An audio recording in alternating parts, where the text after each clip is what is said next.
What's up, guys? It's Honestly Bad Gaming here, and today I have the first devlog for my tower defense game that still isn't titled.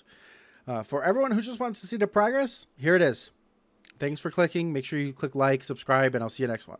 But for everyone who wants to see the progress step by step, let's get into the video. So first thing I started on was making my first turret. If you saw the prequel devlog, you saw the beginning of the 3D modeling and the time lapse in the background, but here is the finished project. So this is where I debated if I would show you my mess up and talk through it, or just skip to where I kept moving forward. Yeah, I saved this video a ton of time. Basically, I followed a Code Monkey video on making a grid system and placing turrets or buildings or whatever on it, then used ChatGPT to help me get turrets following my mouse, and when it came to shooting, it just completely broke on me. I also realized switching this over to following an enemy and shooting towards it would be much easier than having ray tracing follow the mouse point, whatever. Then I wasted a good amount of time trying to add bones to my turret. Yeah, that was totally unneeded. Anyways, I started following a Brackey's tower defense tutorial.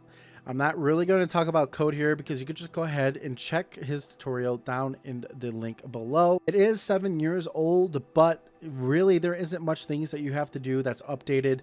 There's actually a little bit less code that you have to type, and it's really not hard if you know what you're doing. Really, I think the big challenge for anyone that will follow this is trying to figure out how Text Mesh Pro is going to work instead of just the text UI element that he uses, but it should be a good learning experience.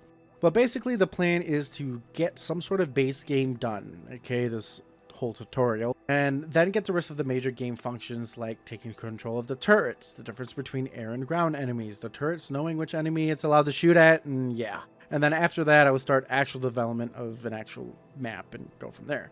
Of course, there's a lot more features and functions that I'm not mentioning here, but for time's sake and simplicity's sake, and obviously to have more videos to make, we're not really going to go over them right now. So basically, we have a simple map of squares, then a road, then a start and finish point for the enemies, a ball enemy, and our first turret imported, tracking the enemies and firing a projectile. Very nice. After this, I knew I would at least need to get one more turret done, so back to Blender we go. Now, if you saw my prequel devlog, you know that for Blender, my experience was only the donut tutorial. After that, I went straight to my first turret. Second turret is meant to be a minigun, but a little beefier, and trying to keep the Halo inspired theme to the game, I landed on a design that I'm pretty happy with. Like, y'all really don't understand how proud I am of this model. For being my second 3D model ever, I feel like it actually turned out super well. The hardest part of it all was getting my little triangles in the mount and getting the area where I have my main firing cannon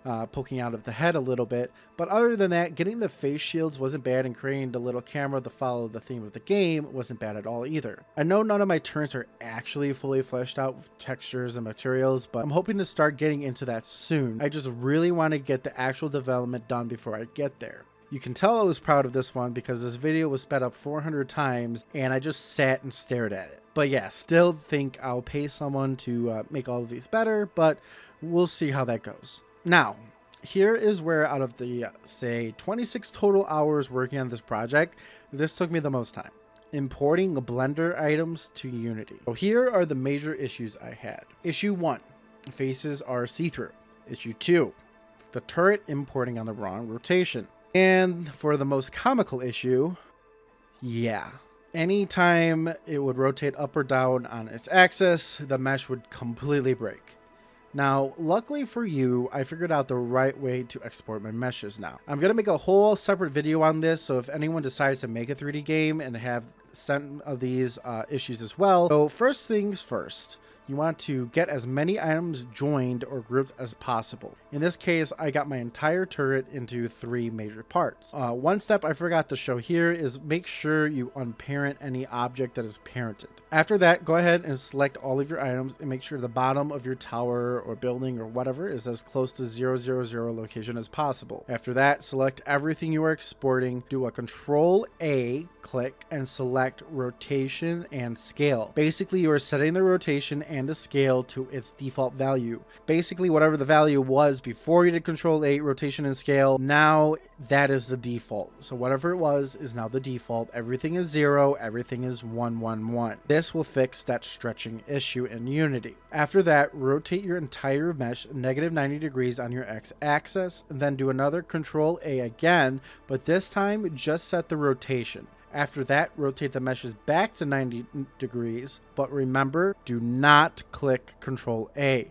Don't pass go, don't do anything. It should say 90 on every part of the rest of its life on the x-axis until it goes into Unity. Basically what you're doing is when you have object in Blender, when you import it into Unity, Unity for some reason thinks it's been rotated on its x-axis -90 degrees, so it's facing straight up. In this case, what you're doing is you're tricking the system and Unity thinking that is how the tower, turret, player, whatever mesh that you're importing into Unity, it's correct. So there's no rotation on the X, Y, or Z axis theoretically, which completely gets rid of that rotation issue. After this, you could do this part either before everything or after, but you want to make sure all your faces are facing out. So go to the top right where your viewport settings are, click the arrow drop down and select backface culling.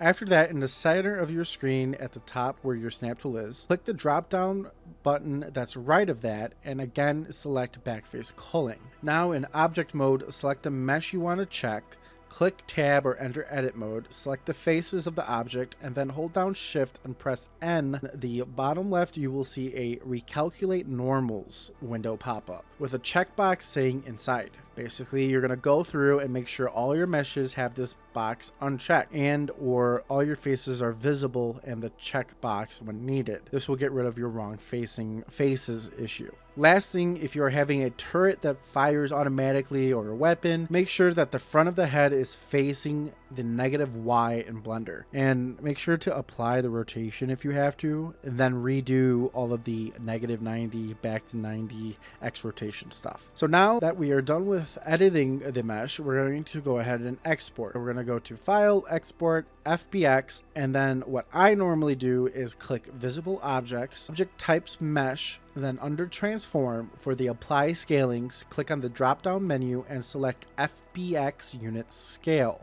I don't know if it matters, but I have Apply Unit and Use Space Transform enabled. Do not click Apply Transform checkbox and export, and voila.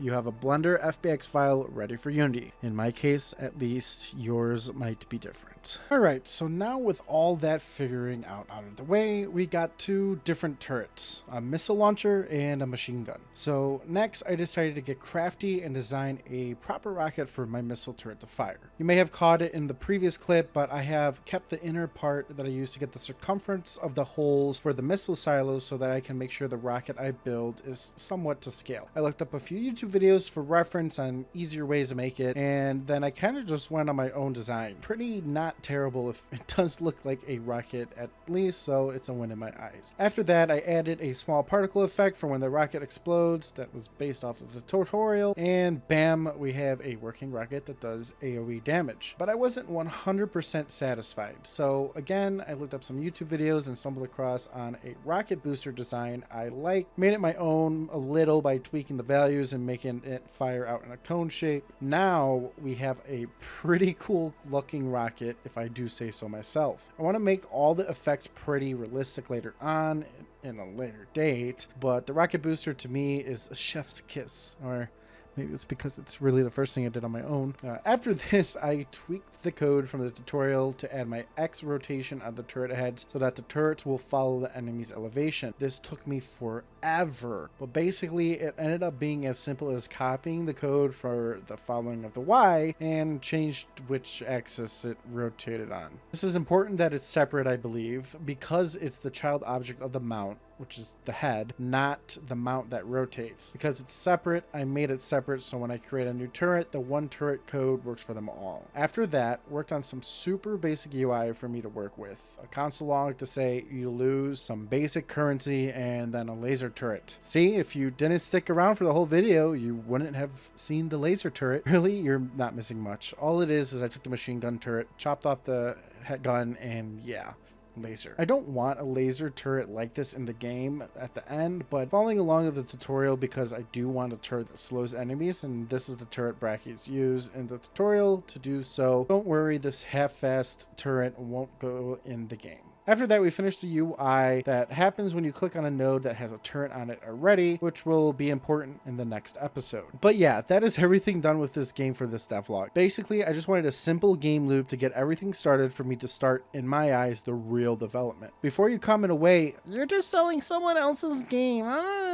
In a simple term, yes, but absolutely not. Other than this part, the game is about to completely change. The map will be an actual 3D map where there will be AI enemies that drive through it and fly through it, animations for the turret spawning, and a lot more to come. I just needed a simple game loop to figure out the rest to come. Next devlog will 100% be going over the process I took to get the first person aspect of the game working. Maybe if it doesn't take too long, I'll even add an enemy vehicle that drives on the ground instead of floating like a balloon. Thank you for everyone supporting the project and the channel, and if you would like to help support more, make sure to check me out on Twitch. I will be streaming as much development as I can on there, so make sure you come say hi. Thank you for all the likes and subscribes, and I hope to see you next time.